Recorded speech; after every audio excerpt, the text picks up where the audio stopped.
бағдарламасын біз уже настройка жасауды бастаймыз. Бірдікте біз бизнесті ашып алдық, оған жалғады, карточкамызды енгіздік, одан кейін таргетингті жіберетін видеомызды, текстті барлық дайындап алдық деп айтамыз, енді реклама жіберуді бастаймыз. Реклама жіберу үшін сіздер оң жақта жоғары басасыздар, кейін астына реклама деген бөлім осы жерге басасыздар. Мысалы мен адамдарды тауық өзімнің тегін сабағыма шақыратын боламын, сол себепті солай настройка жасаймын. Немесе стилистика саласы бойынша реклама жіберуімізге болады. Мен сіздерге өзімнің рекламамды көрсетемін. Сіздер яғни реклама деген масамақта ең сіздер осылай шығады. Біз трафик бойынша жібереміз. Трафик бойынша лентаға дәл қазір мен сіздерге қалай жіберуді айтамын. Осы видеоның астына қарайтын болсаңдар, сіздер сториске қалай реклама жіберуді боласыздар. Трафик таңдаймыз. Таңдадық. Одан кейін астыға түсіп, жерде заведите компанию деп тұр. Пока бұл қажет емес. Одан кейін продолжить дегенді басамыз. Мен настройка жасау бір 15-20 қана жұмысты алады. Название компании, мысалы, трафик. Яғни өздеріңіздің тест таргетинг. Тест таргетинг дегенді істейміз. Одан кейін категория не указаны, бұл қажет емес. Мына жерде бізде не деп тұр? Доллармен тұр. Доллармен тұр екен. Негізі рубльмен қойғандары жақсы. Рубльге қалай айналдыру керек? Мен осы видеоның алдында айтқан болатынмын.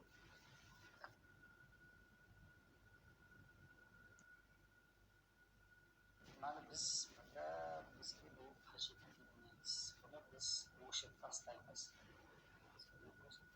Мен қазір рубльмен жүретін. Яғни бұл жерде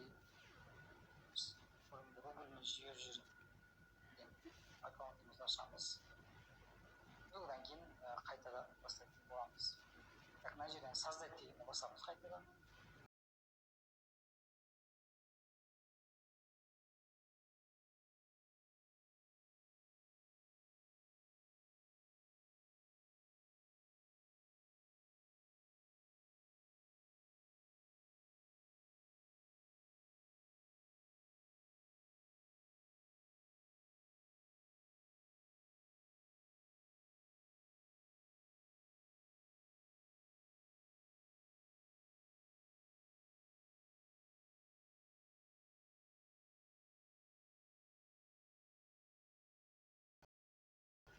Біз бұл жердің бетін өшіріп тастаймыз. Бұл жеріміз қажет емес.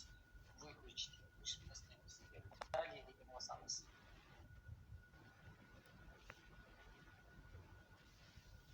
Далее деген басқаннан кейін мына жерге тоже жазсақ болады. Тест таргет название астыға түсіп, одан кейін мына жерге ең маңызды нәрсе бюджет. Яғни дневной бюджет деген, яғни бүкіл целый лист бюджет на весь срок действия десеңіздер, яғни сіздер неше күнге тариф бересіздер, сол бюджет. Дневной бюджет тұра берсін, яғни күн сайын кететін бюджет. Примерно мен 500 рубль қоямын. 500 рубльдің күн сайын сіздерден 500 рубль алып тұратын болады, егер 500 рубль қосаңыздар тұрады. Ал 100 рубль болатын болса, онда күніне 100 рубль алып болады. Мен 500 рубль қоямын, тұра берсін. Қарасаңыздар, мысалы қараңыздар да, қазір 500 рубльде менде клик по ссылке 25-500 рубль теңіз, ал егер 100 рубль қоятын болсам, 25-28 клик болады. Яғни азантай адамдардан көзім. Ал егер де мысалы 1000 рубль қоятын болсам, уже мына жерде 700 мың алды, яғни 2 есеге бөлінетін секілді. Мен 500-ге 5000 болса, енді өте көп 500-ге қоя беремін.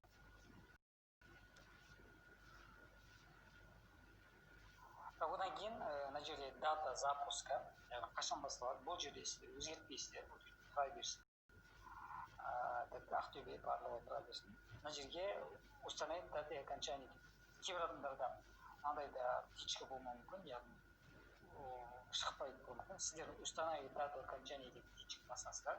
Мына жерден рекламаңыз қанша күн жүргенін қалайсыздар. Мысалы 4 сентябрьда, ол мен 8 сентябрьде жүргенін қалаймын. Яғни осы 4 күнге. Сіздерде міндетті түрде дата окончания қойыңыздар. Себебі дата окончания қоймайтын болсаңыздар, ақшаларыңызды тастайды, алып кетуге мүмкін. Сол себепті өздеріңіз қалаған уақытта қойыңыздар. Астына қарай түсеміз. Мына жерде енді бізге керек нәрсе. Мысалы, местоположение изменить басып, Қазақстан деген алып тастаймыз. Мысалы, сізге қай қала керек? Мысалы, айталық, маған Алматы керек, Алматы таңдаймын. Ал егерде, мысалы, сіз тек қана бір қалада ғана қызмет көрсететін болсаңыздар, онда бір қала тастаңыздар болады. Ал егерде сіздер бір қала емес, бүкіл Қазақстан бойынша қызмет ететін болсаңыздар, онда Алматы, Ақтөбе,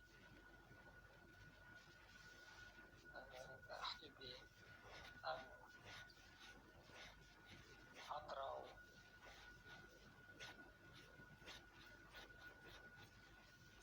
Ақтау, яғни Қазақстанда қанша қала бар, сіздер сол қаланы басып, жерде 80 километрге өтесіздер. Сол кезде сіздің рекламаңызды бүкіл Қазақстан бойынша көрсететін болады.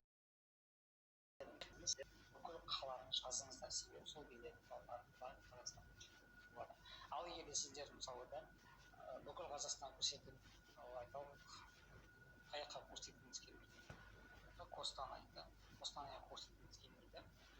Мына жерде сіздер исключить деген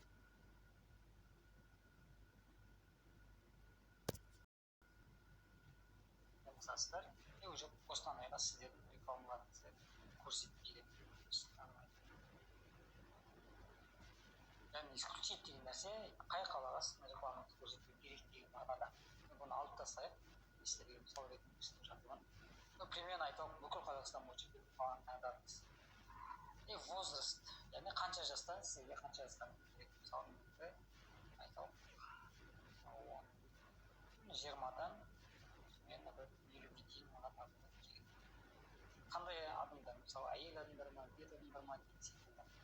Қандай адам? Мысалы, маған екеудегі, егер сізге тек әйел адамдар болса, онда тек әйел адамдар таңдайсыз. Ер адам болса, ер адам таңдайсыз. А барлығы бір болса, онда барлығын таңдайсыз.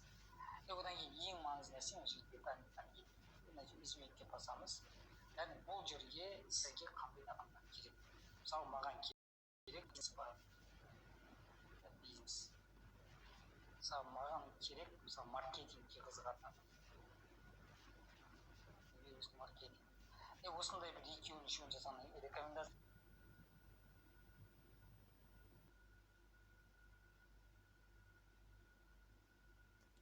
басатын болсаңыздар, уже сізге керек адамдар похожи олардың арасында ешқандай болады. Осы жердесіз. Малый бизнес, жегетті маркетинг. Немесе ана жерде жоқ болатын болса, мысалы, фотография, фотошоп деген секілді. Осылайша өздеріңіз, яғни сіздің бизнесіңіз кімге керек, сол аудиторияның барлығын сіздер осы жерге жазатын боласыз. Мысалы, маған керек студенттер, мен сабағымды алуым мүмкін. Одан кейін яғни барлық аудитория деген болмайды, тек қана сізге керек аудитория қажет. Егер сіздікі женский тауар болатын болса, онда одежда болатын болса, онда одежда. Одан кейін маникюр, педикюр деп таңдайсыз. Ал егер сізде массаж болатын болса, онда массаж, тағы бір аудиторияларды таңдайсыз. Примерно аудитория осылай таңдайсыздар. Қарап отырсаңыздар, уже мына жақта қанша ақпарат, қанша керек болады көрсетіп тұр. Астыға түсеміз. Одан язык таңдасаңыздар болады.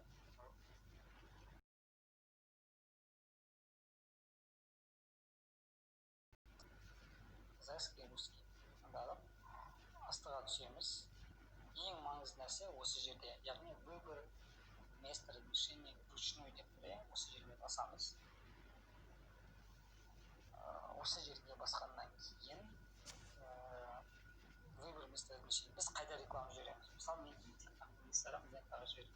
Facebook птичканы алып тастаймыз. Аудиенция нетворк деген алып тастаймыз.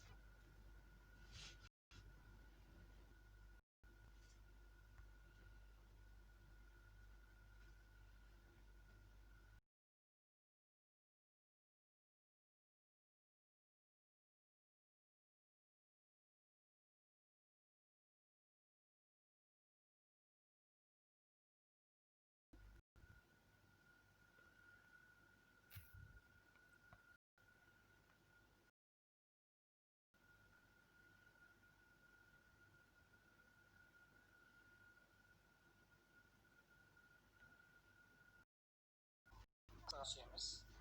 Ең маңызды нәрсе осы жерде, яғни выбор места размещения вручную деп осы жерде басамыз. Осы жерге басқаннан кейін выбор места размещения біз қайда реклама жібереміз? Мысалы мен Instagram лентаға жіберемін. Facebook птичканы алып тастаймыз. Аудиенция network деген алып тастаймыз. Messenger дегенді алып тастаймыз.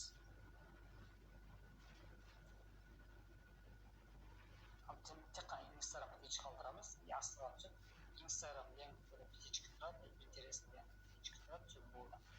Одан кейін Story Instagram птичканы тастаймыз. Тек қана біз бұл жерде реклама, яғни лентаға ғана жіберіп жатырмыз. Астыға түсеміз.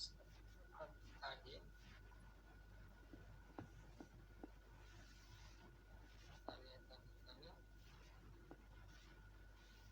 қарап отырсаңыздар, біздің уже бизнес страницамыз жерде таңдалып тұр.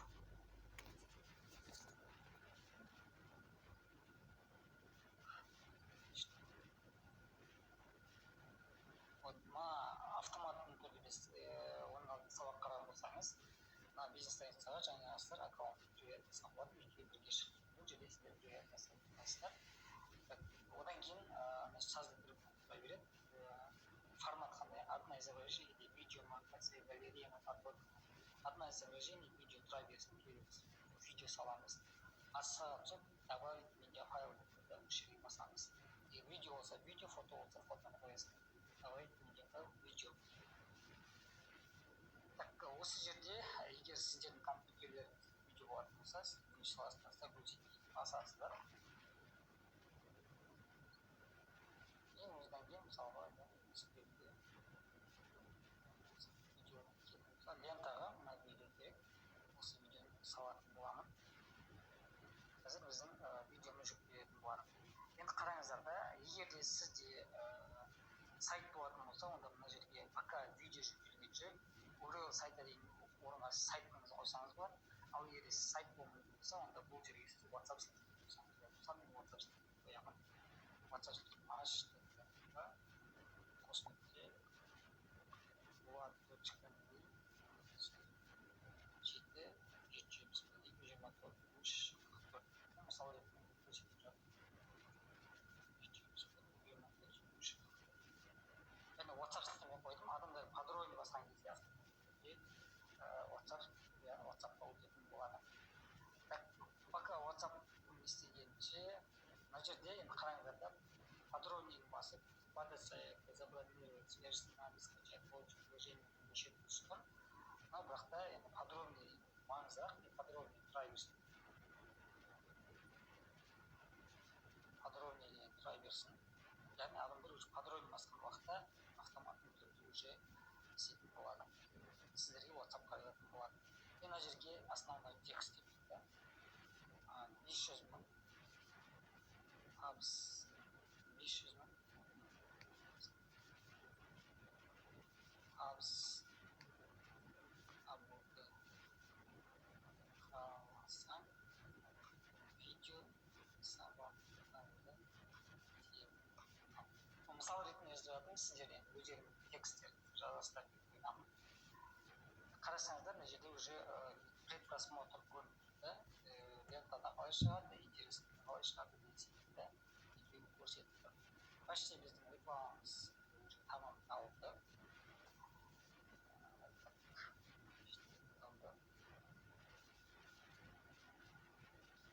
Почти болды, да? Ең істемейтін жай ғана мына жерге опубликовать басамыз, уже автоматты түрде реклама уже кететін болады. Публикация жүріп жатыр. Примерно сізден рекламаңыз кеткеннен кейін бір сағат, жарты сағат, 2 сағатқа тексереді, рекламаларыңыз кете бастайтын болады. Опубликовать етілді, X басайық та, біз уже шығып компаниямен басамыз. Осы кезде бізде қазір на проверка деп тұр. Яғни жаңағы жіберген тексеріп жатыр. Мына жерден действующий деп тұрған болатын болса, онда сіздердің рекламаңыз кетіп жатыр. Мына жерде тексеріп жатыр. Осылайша сіздер уже таргетинг